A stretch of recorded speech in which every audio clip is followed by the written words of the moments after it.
చిగురించబోతుంది. గొప్ప దినాలు నువ్వు చూడబోతున్నావు. నీ యేసుకు సమస్తము సాధ్యమే.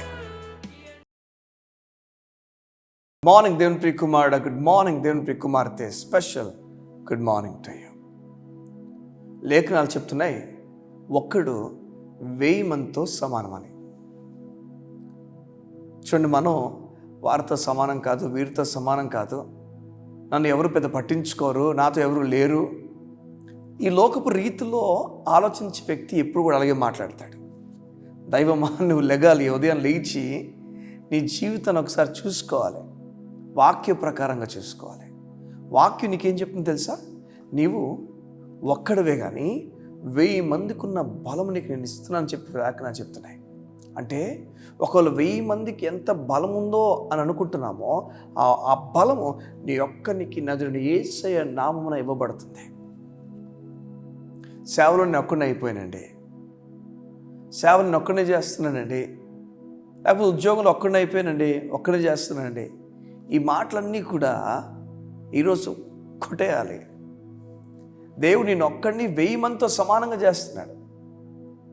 గొలియాతు ఇజ్రాయెల్ ముందు ఉండగా ఎవరు వాడిని కొట్టలేరని చెప్పి ఆలోచనతో 100 మంది వెళ్ళినా కొట్టలేరు, 1000 మంది వెళ్ళినా కొట్టలేరు, వాడు బలవంతుడని చెప్పి అందరూ వెనకొస్తున్న సమయంలో ఒక్కడు 1000 మందితో సమానమైన దావీదు వెళ్ళి కొట్టలేదా? నేను దేవుడు పిలుస్తున్నాడు, బలహీనుడైన నిన్ను బలవంతుడిని పిలుస్తున్నాడు. నువ్వు బలవంతుడివి, నువ్వు నీతిమంతుడివి, నిన్ను ప్రభువు లేవనెత్తబోతున్నాడు. నీ కొరకు ఉద్దేశించిన సంగతులు గొప్పగా ఉన్నాయి, గుర్తుపెట్టుకో. నువ్వు లేచి ముందుకు వెళ్ళు. నిరాశపడడానికి ఎన్నో విషయాలు ఉండొచ్చు, నిరాశపడడానికి ఎన్నో విషయాలు మన ముందుండొచ్చు, ఈరోజే కొత్తగా ప్రారంభం అవ్వచ్చు. కానీ వీటన్నిటి మధ్యలో నిరీక్షణ కలుగు చేసే వాక్యం మాత్రం లేనప్పుడు నిరాశ అలాగే మిగిలిపోతుంది. నిరీక్షణ కలుగు చేసే మాటలు దేవుని వాక్యం నుంచే వస్తాయి, దేవుని వాక్యం మాత్రమే చెప్తుంది. ఈ ఉదయాన ఆ వాక్యం వైపుగా మీ మనసు ఉంచాలని దేవుడు కోరుతున్నాడు. సంగమా, వాక్యం ఏం చెప్తుంది చెప్పనా? నువ్వు దేనికి భయపడద్దు, నీ జీవితంలో ఉన్నతమైన కార్యాలు నేను చేస్తాను.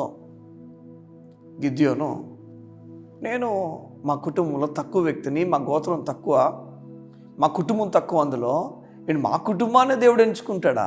ఇది అందులో నన్ను ఎంచుకుంటాడా? నేను పనికిరాని వాడిని, భయమస్తుడిని, భయం కలిగిన వ్యక్తిని. నన్ను దేవుడు అంటాడు, నీవు ఒక్కడవే కానీ 1000 మందితో సమానం, నువ్వు బలాఢ్యుడా. దేవుడు ఈరోజు నీతో చెప్తున్నాడు, నువ్వు ధైర్యంగా వెళ్ళు, భయపడిపోతావు. చూడండి, మనం ముందుకు వెళ్తున్నప్పుడు, నడుచుకుని వెళ్తున్నప్పుడు మన ధైర్యము దేవుడై ఉండాలి, దేవుడై ఉండాలి. యేసయ్య నీవు నా ధైర్యము. నేను చెప్తున్నాను కదా, యేసయ్య అన్న పదం నీకు తెలియకుండా లోపల నీకు ధైర్యం పెంచేస్తుంది. యేసయ్య అన్న పదం నీకు తెలియకుండా ఒక ధ్వజం, ఒక బలం, ఒక పిల్లర్ అంతే. కూలిపోతున్న ఇంటికి ఒక బలమైన పిల్లర్ ఆయన. ఇక కాలిపోతున్న ఆ కొండంతటికి కూడా ఒక జలమైన, నీరైన, నీ పరిస్థితి అంతటిని మార్చగల సామర్థ్యమున్న దేవుడు యేసయ్య నీకు చెప్తున్నాడు. నన్ను నమ్ముతావా? నువ్వు నూతన కార్యాలు చూస్తావు, నూతన ప్రారంభాలు నీ జీవితంలో జరుగునుగాక. అలసిపోతావు, దిగులు పడి ఆగిపోవద్దు. దేవుడు ఉన్నాడని ధైర్యంగా అడుగు వేయి.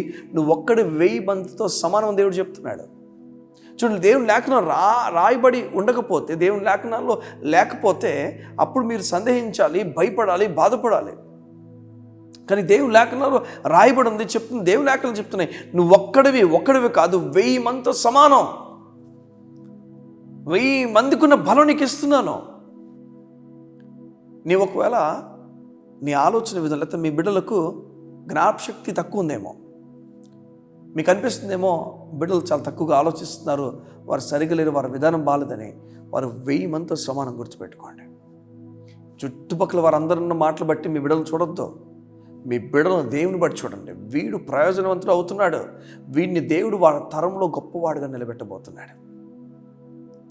నీ బిడ్డ నువ్వు ఒక చెడిపోయే వ్యక్తిగా, ఒక చెడిపోయే పాడైపోయే వ్యక్తిగా, డ్రగ్స్ తీసుకున్న వ్యక్తిగా, త్రాగుబోతు అయిపోయే వ్యక్తిగా, ఈ లోకంలో తిరిగిపోతే వ్యక్తిగా నువ్వు చూస్తున్నావేమో, తుదకు అదే జరిగిపోతే. అలా చూడకూడదు. నువ్వు ప్రార్థన చేయడం ప్రారంభించాలి. నా బిడ్డను అయ్యా ఎందరో రక్షణ కొరకు వాడుకోబోతున్నందుకు నీకు వందనాలు. మొదట ఆ డిజైర్ మనలో ప్రారంభం అవ్వాలా. మనకు లేనిది ఎక్కడ ప్రారంభం అవుతుంది చెప్పండి? మనకు లోపల ఉండాలి. దేవుడు నా కుటుంబంలో నన్ను ఎంచుకున్నాడు, నన్ను గొప్పగా ఆశీర్వదించబోతున్నాడు. ఇలా ఉంటే నీ బిడ్డల గురించి నువ్వు భయపడవు. నీ బిడ్డల గురించి నీకు తెలుసు గొప్ప కార్యాలు దేవుడు జరిగిస్తాడని. ఎవరో వేసిన ముద్ర నీ బిడ్డలపై నువ్వు వెయ్యో. ఎవరో మీ బిడ్డలు అనేస్తే ఒక మాట, ఆ మాట నీ బిడ్డలపై నువ్వు అనవు. కారణం తెలుసు, నా బిడ్డలు గొప్పగా దేవుడు చేయబోతున్నాడు. సగమా నువ్వు ఒక్కడివి 1000 మందితో సమానం. 1000 మందితో సమానం. నేను ఆపేవాళ్ళు చాలామంది ఉండొచ్చు, కానీ నువ్వు ఆగవు, నువ్వు ముందుకు వెళ్తావు. కారణం దేవుని నడిపిస్తున్నాడు. దేవుని కార్యాలు నువ్వు చూస్తావు. యువతి అన్న బలహీనంగా ప్రారంభించావేమో, బలము ఈ వాక్యాల నుంచి నీకు అందుతుంది. ముందుకు ధైర్యంగా వెళ్ళు. నువ్వు కలాల్సిన వ్యక్తి దగ్గర భయపడి అడుగు వేయద్దు. నువ్వు ఏం మాట్లాడినా దేవుడు నీ జీవితంలో ఆ మాటలు అందించి ముందుకు నడిపిస్తాడు. బలమైన నెమ్మది నీకు కలుగునుగాక. కళ్ళు మూసుకున్నట్లయితే ఈ ఉదయం మీ గురించి ప్రార్థన చేస్తాను. మా ప్రియ పరలోకపు తండ్రి, నీకు వందనాలు. నీ బిడ్డలకు ఈ మాట మీరు తెలియజేస్తున్నారు. ఒక్కడు 1000 మందితో సమానం అన్న మాట నీ బిడ్డలో హృదయంతరంగాలకు వెళ్ళిపోవునుగాక. నిరసించిపోకుండా, భయపడిపోకుండా, దిగులు పడిపోకుండా ప్రభు నాకు తోడై ఉన్నాడు, ధైర్యము నాకు ఇచ్చిచున్నాడు, బలమైన నెమ్మది ఇచ్చిచున్నాడు, బలమైన దేవుని సన్నిధిని ఆవరించుచున్నది అన్న ధైర్యం నీ బిడ్డలకి ఇవ్వండి, సమాధానం బిడ్డలకి ఇవ్వండి. అయ్యా, ఇది మొదలుకొని నీ బిడ్డలు వారి జీవితంలో నూతన కార్యములో చూచుతురుగాక. ఎక్కడెక్కడ ఆగిపోయారో అక్కడి నుంచి వారు నూతన ప్రారంభం పలుకుతున్నాను యేసునామమున. ఒక్కరు అనుకొని నేను పనికిరానుకొని ప్రారంభిస్తున్న ప్రయాణంలో వారితో దేవుడు తోడున్నాడు, 1000 మందితో సమానం చెప్తున్నాడు. ధైర్యంలో వారికి ఇవ్వండి యేసునామమున. అటు కృపతో వారు నడిపిస్తామని కోరుతూ యేసునామమున ప్రార్థించుచున్నాము తండ్రి. ఆమేన్, ఆమేన్, ఆమేన్. పిరికివాడిగా ఆగిపోతాం. దేవుని మాట బట్టి ప్రయాణం మొదలుపెట్టాం. బలమైన కార్యాలను చూడబోతున్నాం. God bless you. See you tomorrow.